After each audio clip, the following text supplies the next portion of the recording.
Hello, YouTube, and welcome back to, I think this is our 4th episode. So yeah, today we're repelling the Lagiacrus. However, Oh, imagine Lagiacrus has a repel quest just like an Elder Dragon. yeah, I I mean, mean, I love how they expose you to Lagiacrus slowly, or Lagiacrus. I yeah, whatever it's but called. whatever it's called. But they expose you in the Monster Guts quest, and if you're a completely new player like me who was playing Monster Hunter Tri for the first time, that was such a moment for me. Mostly because it's like, all right, so this is what the game wants you to work up towards, but I can't handle that right now. Yeah, I had a very similar experience in Freedom Unite with Tigrex because that was like the first time Oh, they did something like that too. It was like get Popo Guts or whatever, and Bobo tongues. yeah, and then he would just kind of show up and be like, I'm a I'm gonna, wreck your shit in. I'm gonna be honest, I thought that was Arzuros, and then no, it just keeps going, and oh my god, that's Lagiacrus. Oh yeah. Lagiacrus is probably the most annoying when it's using its AoE attacks constantly. You won't see that too much unless you're fighting Ivory or Abyssal. No, I'm talking when he channels electricity around himself because you need to dodge perfectly in order to get out of the distance when it does it. Oh, the walk animation actually does something. Well, he'll be pretty easy on land. I can definitely say that much. Oh Yes, he's definitely crap. easy on land. Oh. His hammer matchup when he's on land is laughable. Oh yeah. Why didn't you come to World, you fool? You were in the test beta, why aren't you here? Even though you didn't you didn't move or anything, you just kind of wiggled around in the same place against an Anjanath. Yeah, I mean, I do know the reasons why, but it's just sad that at least use a different monster to demonstrate, like, whatever you wanted to. Like, And don't not to tease tease us. the monster that's not gonna be in the game. Yeah. I mean, let's see. When it comes to Lagiacrus, I enjoy the design a lot. Like, Lagiacrus was my favorite monster up until Sea of Diaz happened, and then I'm like, alright. Bearded Dragon, let's go. Yeah, right? No, like, my favorite part about the Sea of Diaz fight is the music. Because, Oh, yeah. Like, Lunar Abyss, the first part to the fight, is beautiful and really encapsulates, in my opinion, the idea that this is a force of nature and you're trying to contend with it. Yeah, and it kind of has like a almost ethereal feel to it, like with the Yeah, I instruments and agree. stuff they use. But Oh. it has power behind the It's getting annoying. theme. Right. And then the second part, Moonquake, sounds like it's like a time-tested Oh my God. ritual. That's like Oh? that's like basically like here comes the like full-on showdown, pretty much. Actually, I don't treat it as a showdown. Like, I go deeper than that. Like, I constantly think when I listen to Moonquake that it's like a ritual. Well, Like- I mean like the second part of it, like when you get to the final area. Exactly, that's what I'm talking about. It sounds like a ritual. Like I imagine people on the surface and they're just making the music while the hunter that's going through this ritual is trying to repel that beast. Also, a bard? Yeah, I You're guess the bard. that's like a that would be pretty good as a. I mean, if they do that, that's a good concept. I mean, I'm talking about in the past because obviously the underwater ruins had people living inside it before it flooded. Or whatever the underwater ruin was, it was probably on land and sunk. Yeah, Probably one I or two. mean, there's like a lot of ancient civilizations that we don't really know what happened to them, besides like Fatalis. Like, we know what happened in Trade. We know what happened because the hints are there, right? I mean, if Cedius actually causes earthquakes, that would make sense. Oh yeah, wasn't the idea of Cedius like I forget it had something to do with its horns, like it wanted to rub grind them down its horn against because its eyes are actually vegetal, which means that Boy. they are not necessary. Yeah. Those are horns? I thought those are like huge eyebrows. I'm sorry, I never encountered or haven't played this game before. Nice brows, Cedius. Oh, so Sirius has a large horn just like Nergigante does. That's nice. Yeah. Now this last part, this is just a rumor I heard, probably not actual lore, but wow, that was fast. That was fast. Alright, Laggy Icarus, can't believe I, like, owned you with an electric weapon, but, you know, proven once again by Fredwardo that anything can happen. Oh yeah, but as I was saying, like, someone had told me there's, like, basically a really, really ancient version, or it was called, like, Hellish Cedius or something like that, and it was, like, written somewhere on the walls. I doubt that actually exists in the lore, but as an idea, it's kind of cool-ish. Like, you know what I always thought about Elatreon, though? Yeah? That's just a baby Elatreon. I'm imagining Elatreon, when it gets older, has much more mastery over its abilities. Oh, so you mean the one on the world? I'm talking about every version of Elatreon we got so far. Ah, alright then. Yeah, you know what else is a juvenile? The Gobel. I know I mentioned it, like, in the previous recording, but, like, I had to bring it up on this one. And I just imagined, like, fighting Abyssal Lagiacrus, and in the depths, like, full-on adult Gobel just comes up and eats it in one bite, like... Oh, wow. I mean... I think it would have to be a couple of bites. Abyssal Lagiacrus is a huge, old specimen of a Lagiacrus.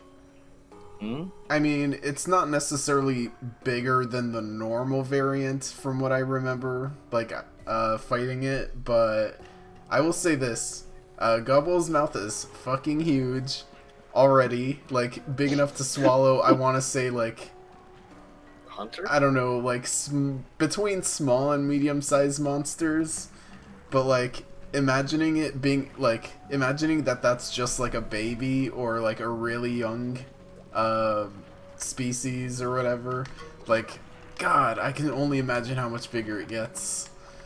But you have to remember, Xenojiva is also a baby, and now Savijiva is an adult, and it's even smaller in size. Xenojiva is a freak of nature. Like, let's be honest. Okay, I think they really wanted to put in that Xenojiva absorbs energy, absorbs bioenergy, and I think that they were thinking of making a different kind of Safijiva that could be hunted later, like because the energy that Xenojiva takes in changes the form of the adult version, because it that's what I think anyway, because it absorbs energy and it becomes a completely different specimen than the regular Xenojiva. Well, which like, means, You are what you need kind of thing. Regardless, I think the principle kind of applies also to Gormagala and Shagaru. Like it doesn't change size, but like, you know what I imagine? I imagine from the moment they're born, they like rapidly grow to whatever size they are, and then I think the one we fought, like Xenojiva.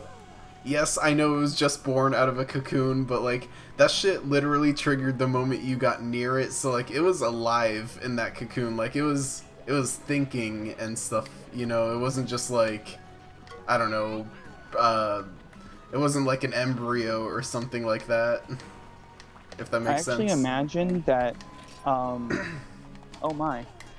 Wamo. Shinderu. Oh my god, why did you do that? I had to.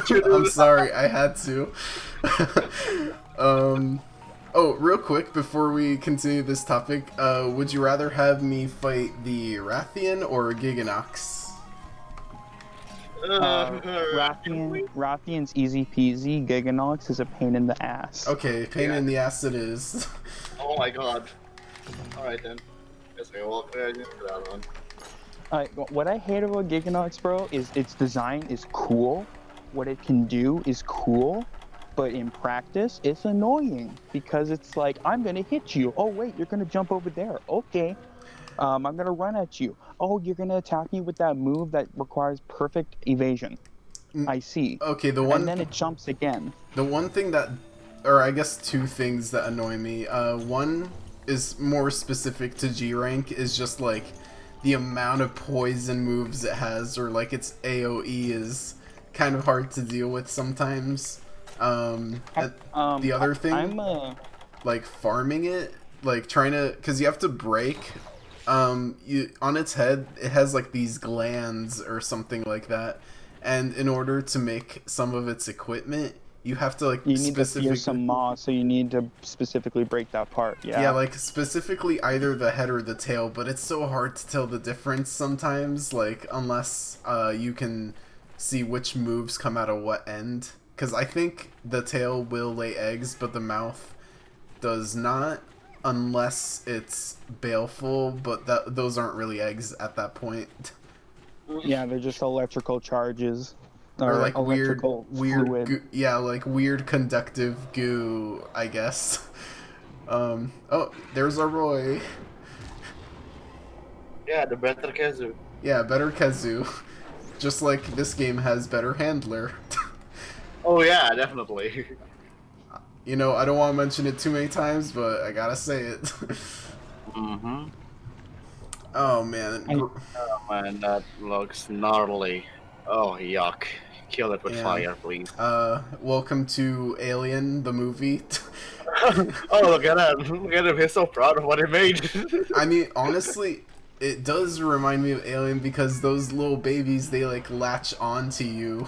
Like, they're parasites. Yeah, they're parasites. So it kind of makes sense in a way. Not their adult form, but oh no. Let's be real.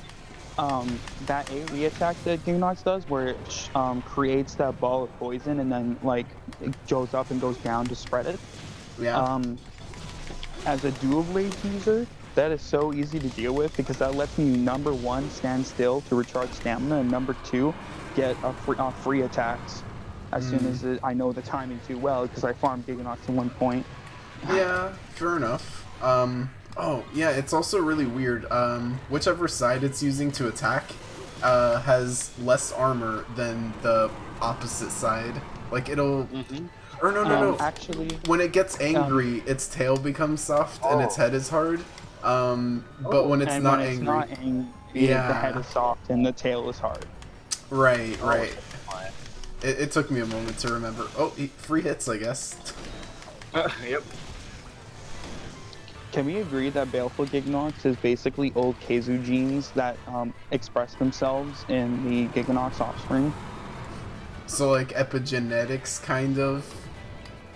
Yeah, like you can call the Baleful Giganox a whole bunch of recessive alleles that just activate when they get, when it was born as a little tiny parasite.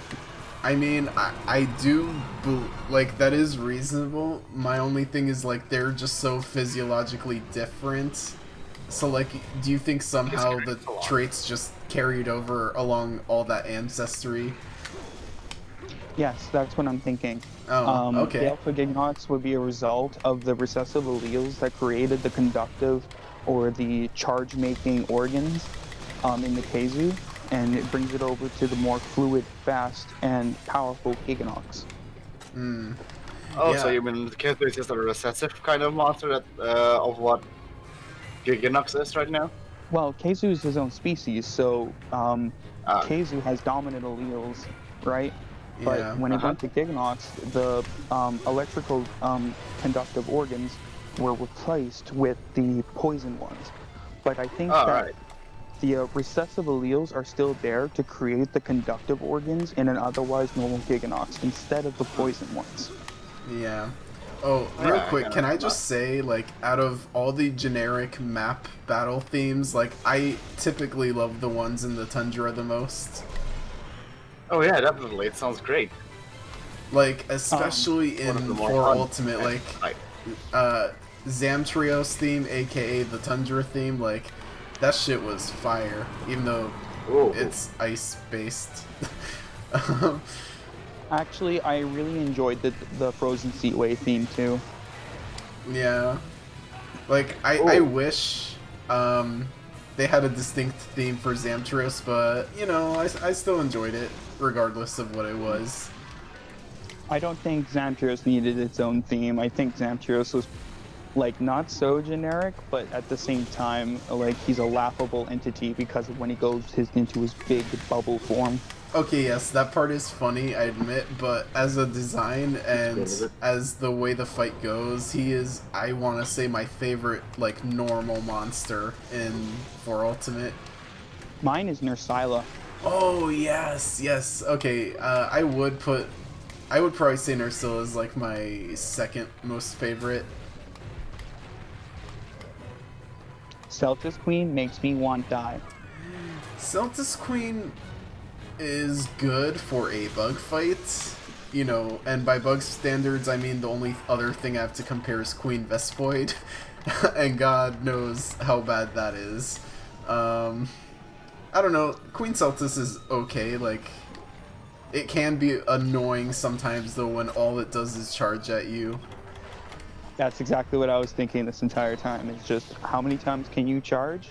Not 3 times, more. Like, I literally have to kill the male Celtis just so that it doesn't, like, spam that super rush, at least. But then again, Celtis Queen, it reminds me of why I like Charge Blade so much, because guard pointing is super, super mint. Oh, I would bet. Oh my god, that reach. Oh, is he doing his head move where he like Wow. sends it this way, sends it that way, that you need perfect evasion to deal with, or you're getting hit no matter what, and the hitbox isn't ridiculously large?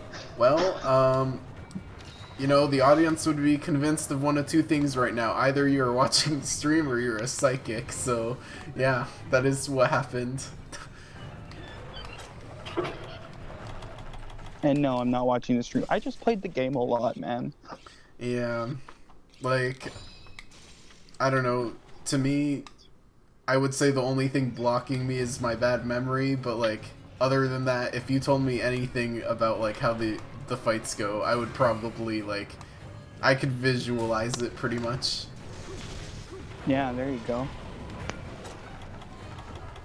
Well, that's the thing about this game, like, once you kind of learn how to deal with the monster, it's like everything just kind of becomes clear to you.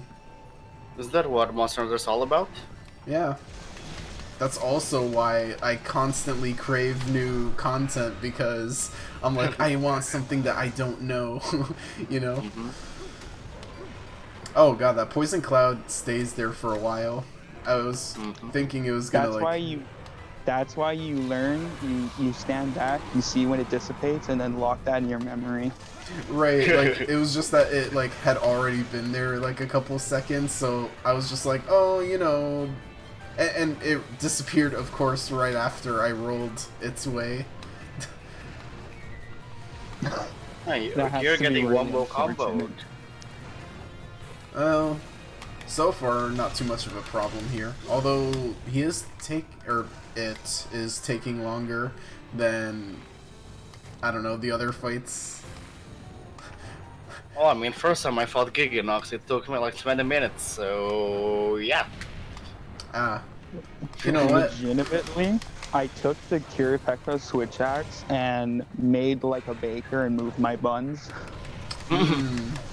Well, you know what? Kurapeko weapons would probably be pretty good against Gigi. Big old Nox. I knew that its biggest Oh, weakness you know was what? fire, and since I know what to... an elemental file. Right. Oh yeah, element, like, from what I know, pretty much in any of the newer games, whenever they add a new weapon, it tends to be, like, somewhat OP for that generation. and then it kind of Oh yeah, because they haven't balanced it. yeah. That wasn't the case in Monster Hunter Tri. They buffed it going to Portable Third and kept the buffs in 3 Ultimate. I see. I mean, I guess I never played Tri, so I wouldn't know that. Or I played it like very little, but yeah, not enough to like actually know about the game. There's a glitch I loved playing with Switch Axe because it was just awesome. Is if you finish off a monster with the elemental discharge of the Switch Axe, you know what I'm talking about, right? Yeah. I mean, it's been a while since I've... If you kill the target with the explosion, you don't get the camera that moves over everything. You just kill it. Oh. Make it anticlimactic.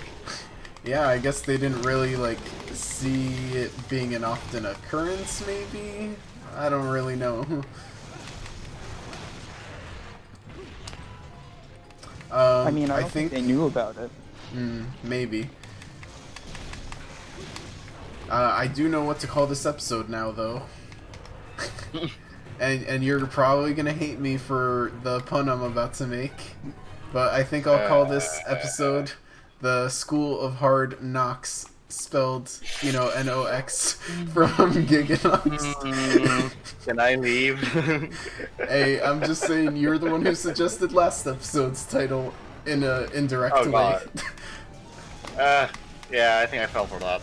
It's okay. We all love our puns every now and then.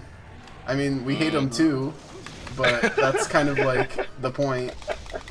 Yep. Yeah, I don't find Giganox a very fun fight because of how much he moves, but on the other hand, Barioth.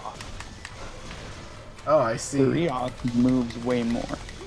Oh yeah, Barioth is constantly moving, pretty much. Yep. Especially in Rage. Oh yeah.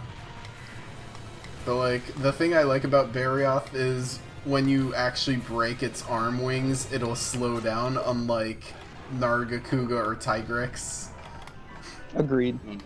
Like, I always thought, like, that's, I don't know, to me, I feel like breaking parts should inhibit them in some way. I'm not saying make the fight easy, but like, if they can like do it a little bit, that would be pretty cool.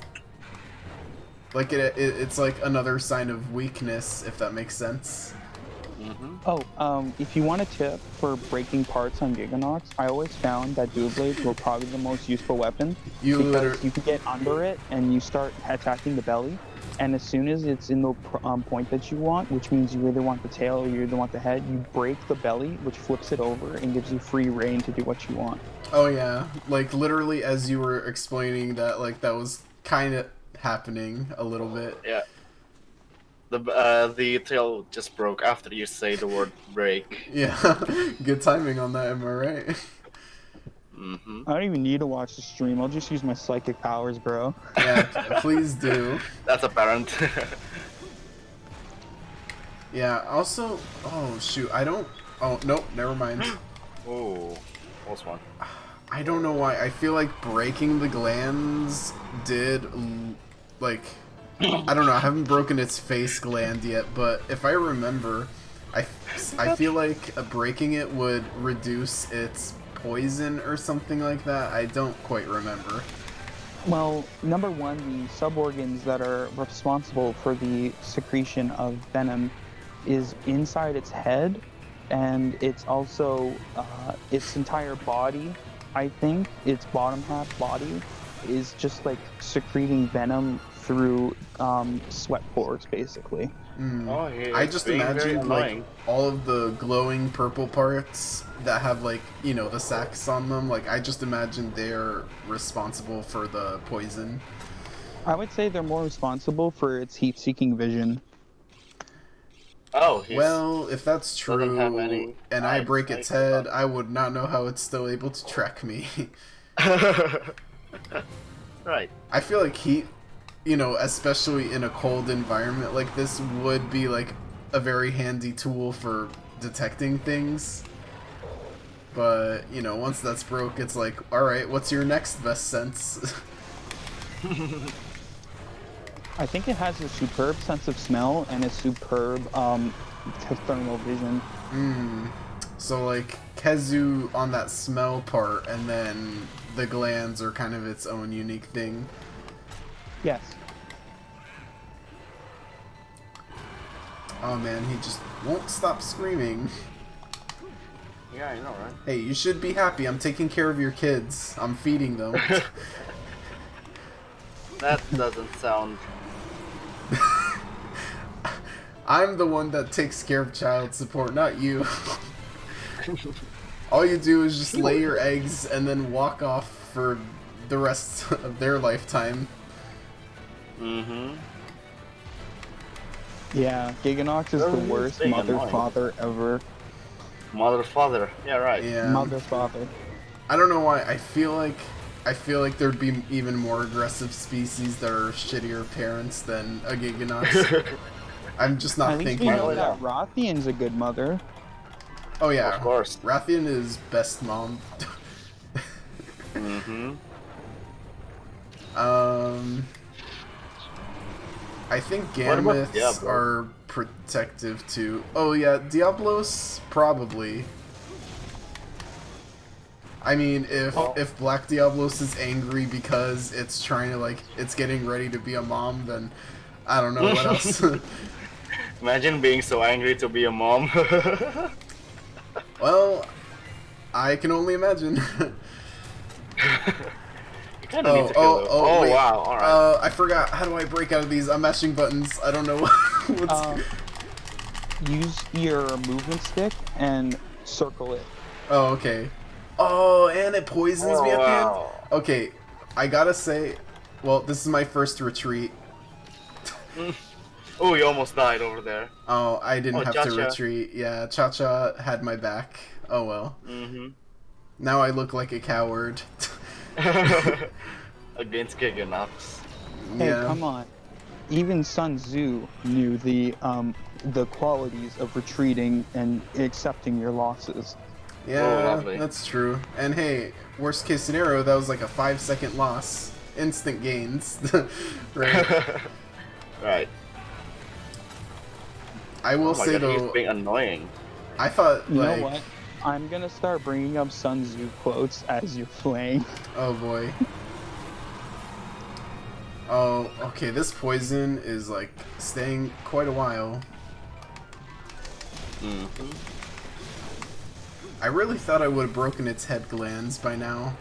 I've been like kind of hitting it like on purpose. What element are you using? Okay, I know this is not the best one, electricity, I know, That's but, the it's most resistant to, my dude. well, I just have to say the raw power on this sword should be high enough to be somewhat effective. Oh my god, I'm 15 minutes in. Alright, and Yep. head broke. Oh, and head broke. Good timing. Nice. Alright, now I can finish this fight with a clear conscience that I broke everything in its body, plus its spirit. Plus its spirit. Are you sure with the health you are having right now? I'm at half health. I won't die instantly. Well, not yet. Yeah, not yet. How many times have I been at half health and went, yeah, I can keep going? I really just think it depends how hard the monster hits. But now little baby Giggy is making sure I have to heal. I hate Gigi so much. I hate them. All of them are scum. They just look like tiny Kezus. Like they don't have the flat body like Mommy does. You know? Oh, that was an egg. Happy birthday. Like, I just want to mine, and the Gigi just attaches itself to you, and for some reason, or in the deserted island too. That's ridiculous. Oh yeah, that is kind of weird. I mean, I guess they could live in any cave system, but they never show up at the island, so, you know. I mean, imagine fighting a Giganox in Area 5 of Deserted Island. Oh, wow. Oh, that would be so cramped. Like, oh. Exactly. There's I like like... how Giganox just lays on his back when he dies. It's like, hey, Yeah, also I kind am of... I am here now. Yeah. It is interesting that it has like a completely different colored underbody. Kind of like I know, Nibble right? Snarf. Oh yeah. Oh, maybe, just Well, okay. maybe, actually, never mind. I was I gonna forget say, that Baby I, Giganoth is here. I know why Nibble Snarf's top body is colored the way it is. You know, it's like camouflage and stuff, but like the bottom half just does not make sense. And kind of the same for Giganox, although I guess it doesn't. Oh, it kind of would blend in the walls, maybe, if it... I don't know. I'm just gonna stop myself there. Probably for the best. Yeah. Well, at least Giganox is giving us something that the Repel Lagiacrus couldn't. Yeah. And, you know, not to keep bagging on the Great Baggy, but even that Repel Giganox fight... Oh, wait, I said Repel Giganox. Repel Lagiacrus fight, even that was, like, I would say more of a fight than More fun. Great Baggy. Mm-hmm. Yeah, definitely. Great Like- Baggy is just a... Like, literally sleepy, tell yeah. Great Baggy, you're not even worth, like, the same amount of effort to just repel Lagiacrus. I know, right? Well, at least he has his own cutscene, if that's any consolation. Yeah, fair enough. Let's see, I think I probably need to hunt Rathian to get to the next rank, but we can save that for next time. Alright, any last words to the audience before we sign off? Yeet. Yeet.